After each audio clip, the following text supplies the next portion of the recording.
With the many captivating and euphoria-producing experiences fly fishing offers to anglers around the world, it's hard not to fall in love with this wonderful sport.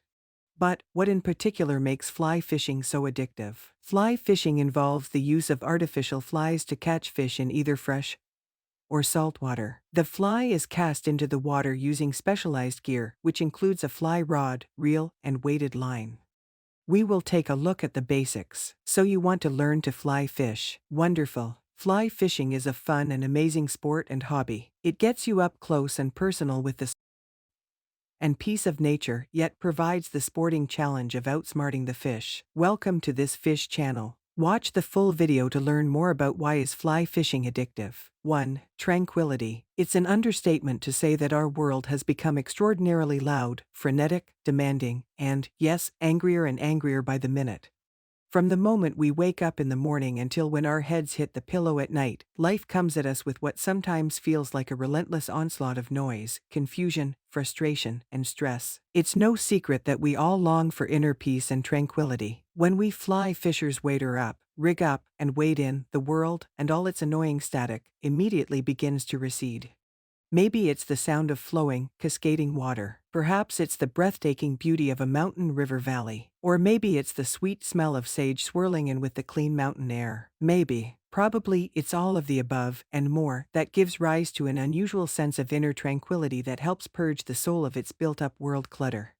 2. Variety. Fly fishing offers more variety than any other fishing method. It can be done just about anywhere fish reside: a high mountain lake, a small stream or brook, a river of almost any size, a pond, a lake, or an ocean. Within a single day, a fly fishing angler might find him or herself in any number of different settings and situations, trying to induce strikes from deep below or right on top of the surface.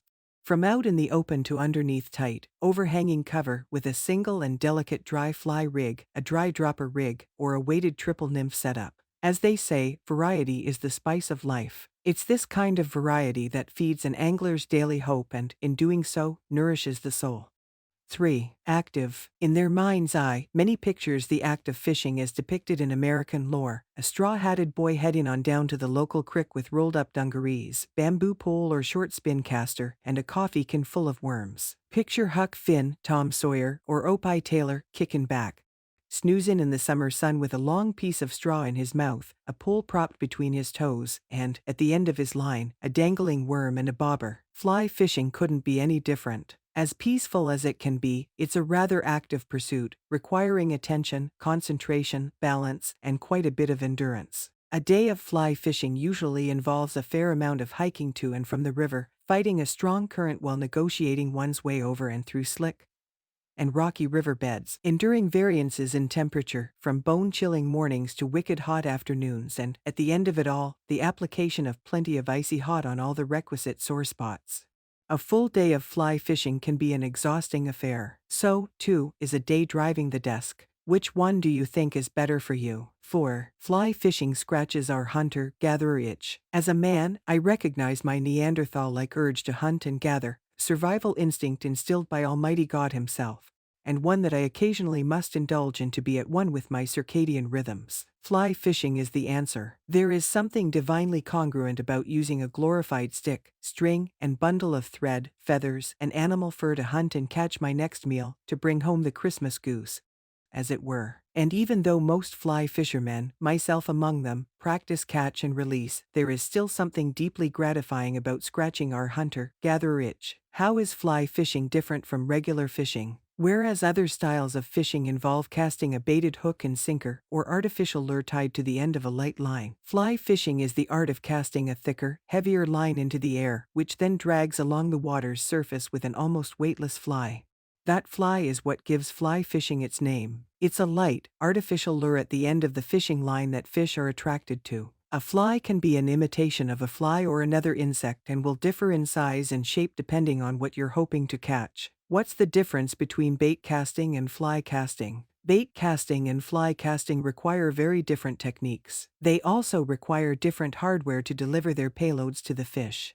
Bait casting tosses the lure into the water where it will sink, while fly casting requires a bit more finesse so the fly's movements are almost dance-like on the surface of the water. It requires using the shoulder, arm, wrist, and rod to control a loop of specially coated lines, and leading it on a graceful path that allows it to lightly drop onto the water.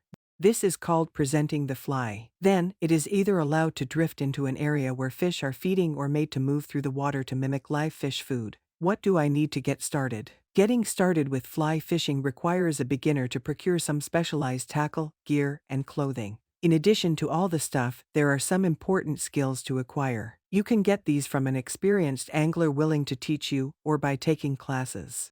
It will also require some home study, and backyard practice can certainly make the learning curve easier and more enjoyable. Choose a rod, reel, and line. You'll have to choose a fly rod, reel, and line combo that's appropriate to the type of fish you want to catch, whether it be pan-sized brook trout from a quiet mountain stream, salmon or steelhead from a large river, bass or trout from your favorite lake, or any number of species of saltwater fish from a boat on the ocean. The gear for each quarry and the flies used will differ depending on the fish. Learn basic fly casting. As with knot tying, there are plenty of videos on fly casting online. You'd be surprised how much you can learn from a video. But the best way to get a feel for the motion and rhythm is to get a lesson from an experienced fly fisher and practice in your backyard.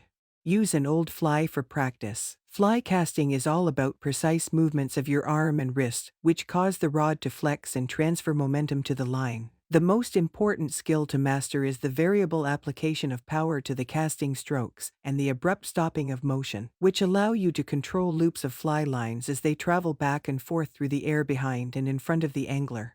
Subscribe to our channel to keep up with new content. Your support and feedback are much appreciated.